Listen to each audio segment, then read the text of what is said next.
I brought Grandma Osler. We're not Ma and Pa's anymore. We're old. I'm so excited. As we were coming over today, we were driving over, and we saw many of you, or some of you, Ma's and Pa's and youth, walking over to the Stake Center in your beautiful clothes. That was just, it was very exciting for me. Sister Osler and I have been on, we believe, we've kind of argued how many treks. This is probably 8 for us. And so we've done this before. And so what I'm going to tell you today is it's up to you what you make of this experience. You can be a stick in the mud and kind of be angry and ornery all the time, or you can embrace it and you can have a great time. The leaders have planned an amazing trip. It'll be great. It's going to be a lot of fun. This is our largest expense that we do as a stake.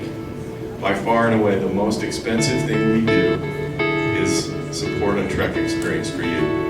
I would ask you to make the effort and make the investment to learn who you are. Learn a little bit more about yourselves. Learn a little bit more about your Savior. Try to feel the Spirit. You are growing up in a time that is not unlike what our pioneer ancestors went through. I want to go back. I found my journal from the 2007 trek. Yes, I was in the stake presidency then too.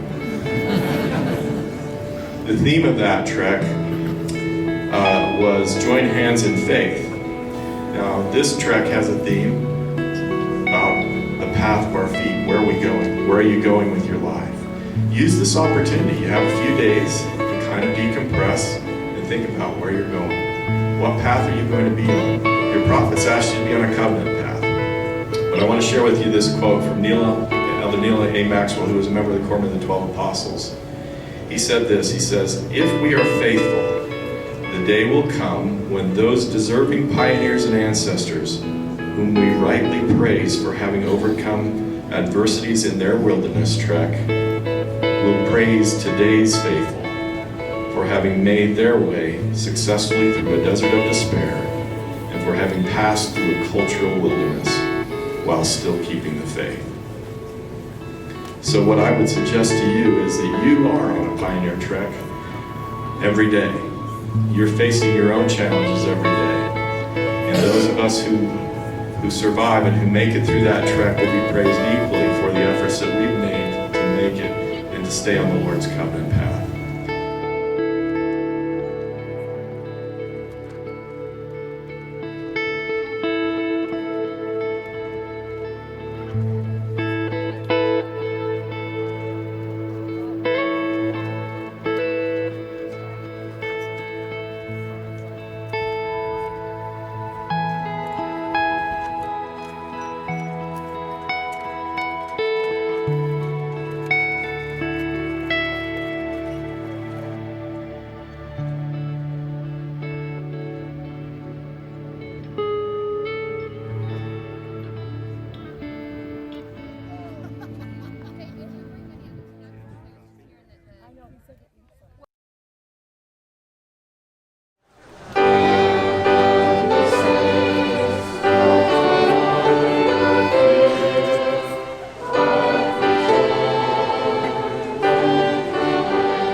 Whenever I speak to these groups, I look out and think what it must have been like each evening as the handcart pioneers circled their handcarts and gathered together like you have. I'm always impressed with the preparations that go into these events. My own stake has done this a few times, and we've been out to Wyoming a few times, and a few weeks ago my stake that I'm a part of came out here and did it. And they have great experiences. You will leave here in a couple of days with some choice memories and some good experiences of what it was like to have been a handguard. You'll get just a little taste of it, and it's important that we do that. Sometimes when we do this, you think, so why do we go to all this trouble? Why do we do handcart treks? Why do we dress up like pioneers? And why don't we just go camping? It's an important part of our heritage. It's important that we remember that. President Oaks a few years ago said, it's not enough to just reenact what our pioneers did.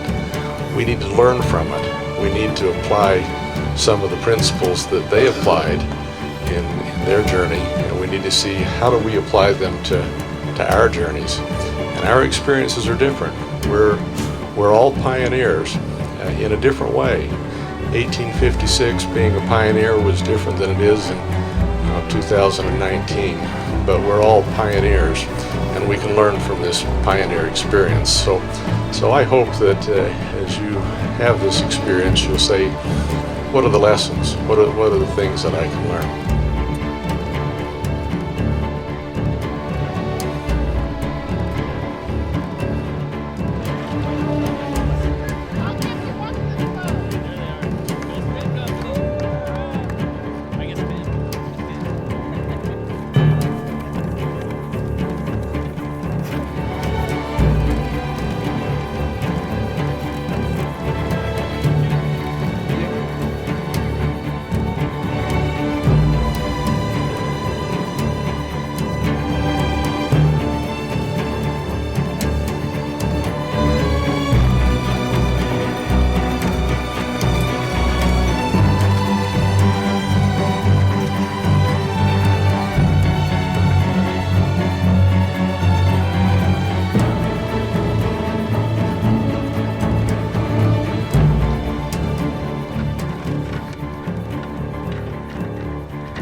Okay, guys. See ya.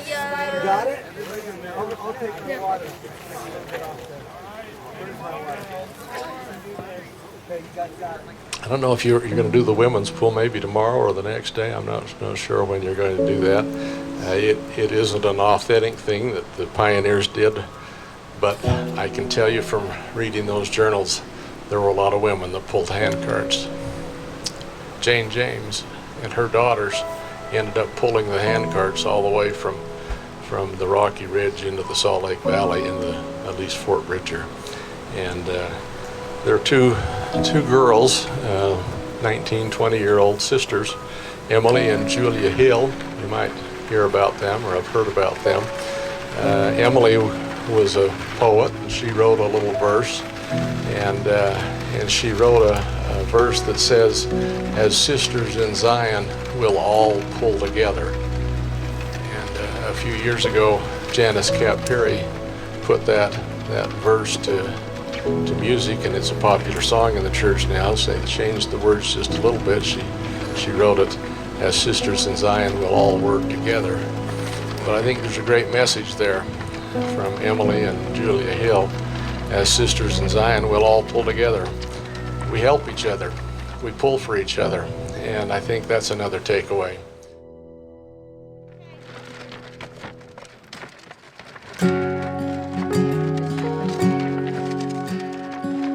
There I stood as the call came, leave our home for a new place. On faith alone we packed up all our things. 1,000 miles we will walk on roads unknown, and I thought we're never gonna make it on our own. So I pray to my God, help us now as we walk.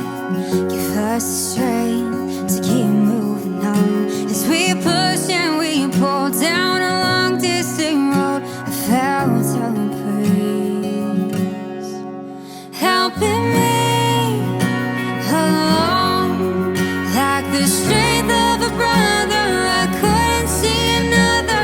I felt a hand lift me from the ground when no one was found. Heavenly strength guiding my feet as we push and hold.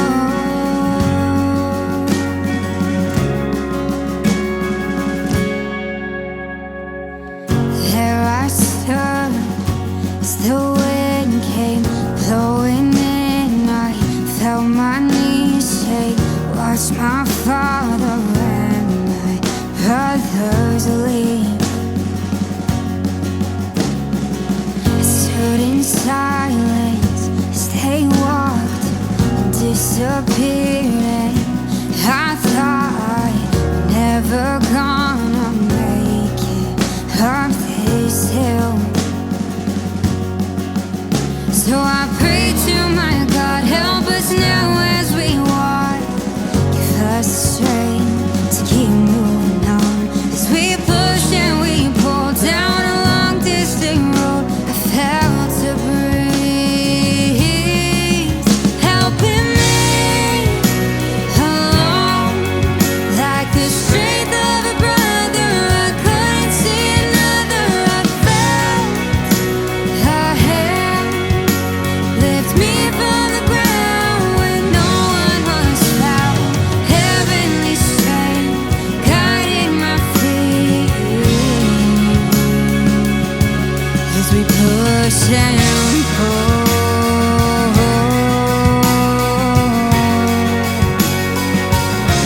As we push and pull.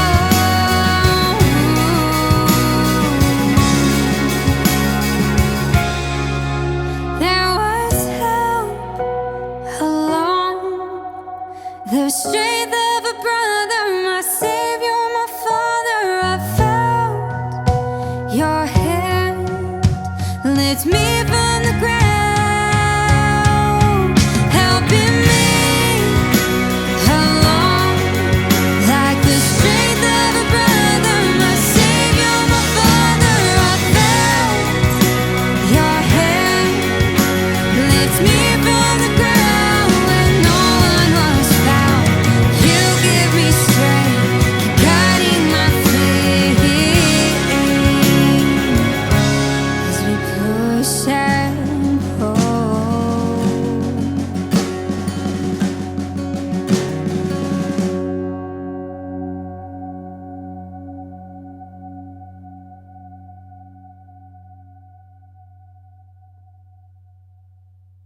So one thing that's really important is you guys are going to determine how well you feel tomorrow by what you eat tonight and tomorrow morning. So there's no diets on Trek.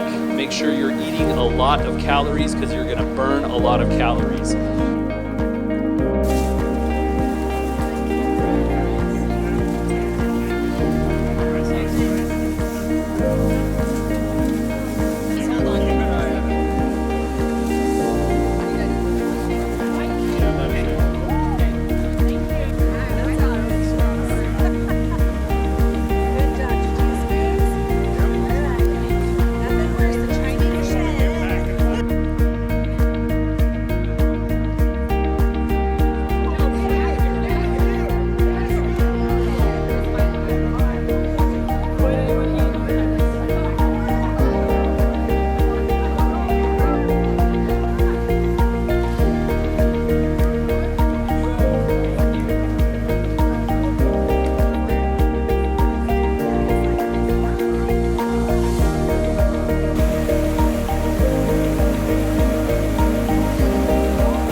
And again, by the time they got up to South Pass, there's a little river up there called the Sweetwater River. Sweetwater River kind of meanders through South Pass and actually on the eastern side of South Pass. But the pioneers were trying to go straight, and so they had to cross the Sweetwater River 9 times. Sweetwater River is about like, this little river here, Blacksmith Fork River, is not a big river. And it wasn't a problem if you're crossing the Sweetwater River in July or August. You'd dry out and do fairly well. But when the Willie Company was crossing the Sweetwater River, it was October, and it was cold and icy, and they would cross that river, and their clothing wouldn't dry, and they would sleep that night in wet clothing. Crossing it 9 times was difficult. Every time they came to it, they stopped and looked at that river and knew that somehow they had to cross it. And you've heard some of the stories of those who helped them cross that river.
everything legit? You guys are lined up correctly? Hands are staggered, feet are against. Okay, great.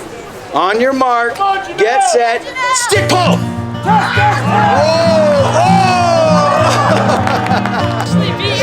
Go! 1, 2, 3, go!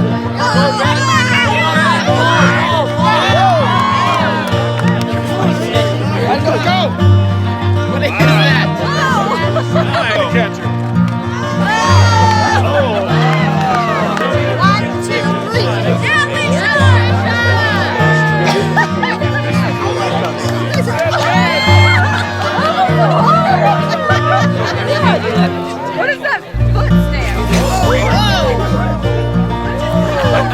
Go! Guys, Come on, Ed. Ed, go,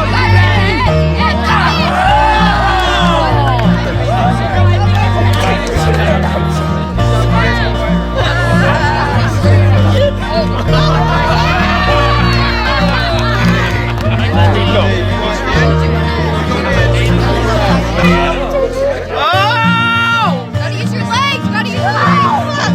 Are you kidding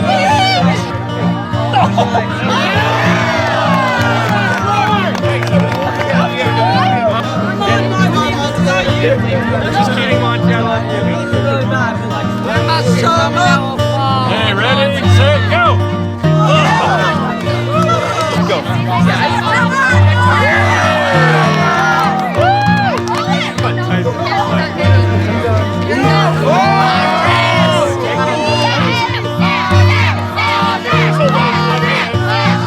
Come on, Sam.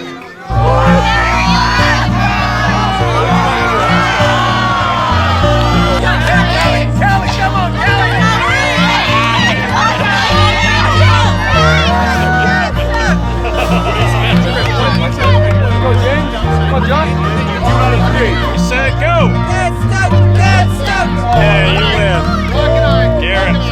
Okay. Hey, ready, set, go!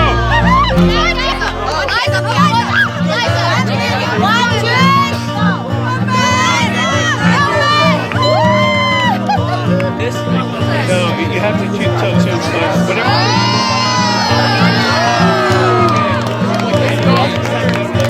This is like how you lose. Okay, 1, 2, 3. Oh, shoot. Alright, she wants this. Okay. Ready, set, go!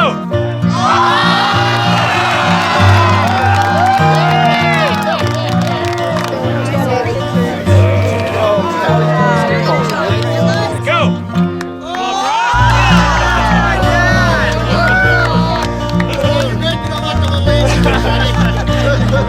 All right, great job, everybody.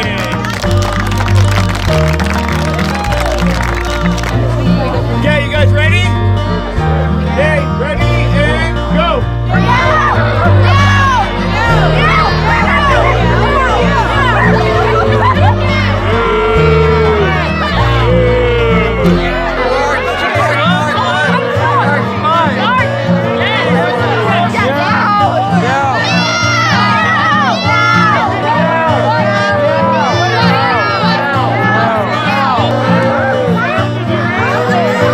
Wait, where did the chickens go?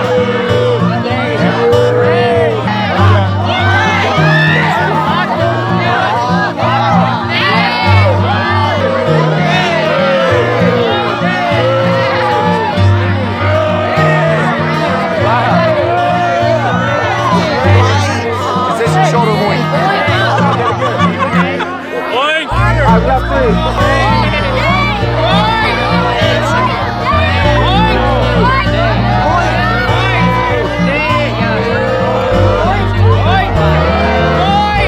All the pigs, raise your hands. All the cows, raise your hands.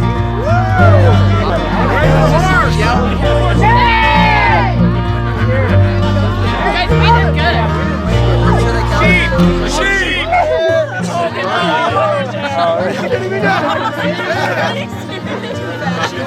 Okay, turn around. You guys have a minute to confirm and change things. Oh, I studied you that hard. She doesn't know that she's holding it.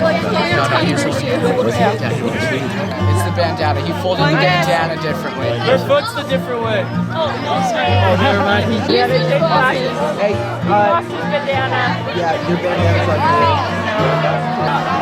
Yeah, we got that one. Okay, but that. My bandana.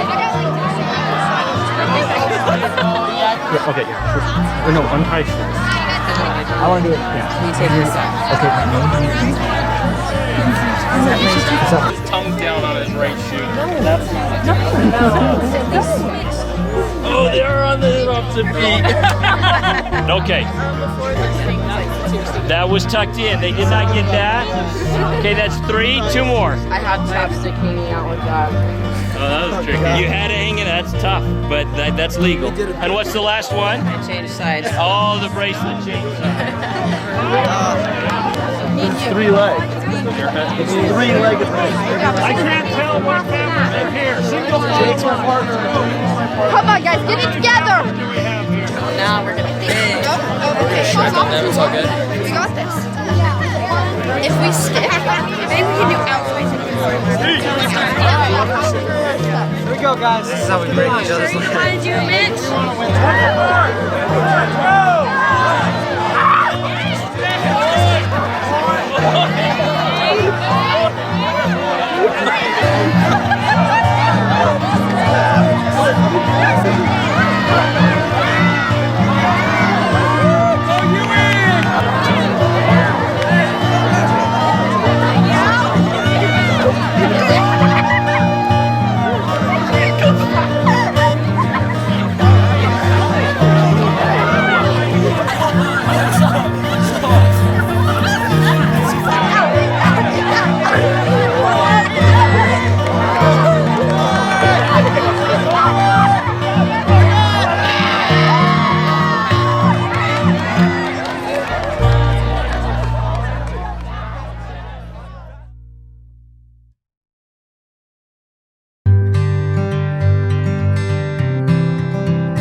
my dear extraordinary youth, were sent to earth at this precise time.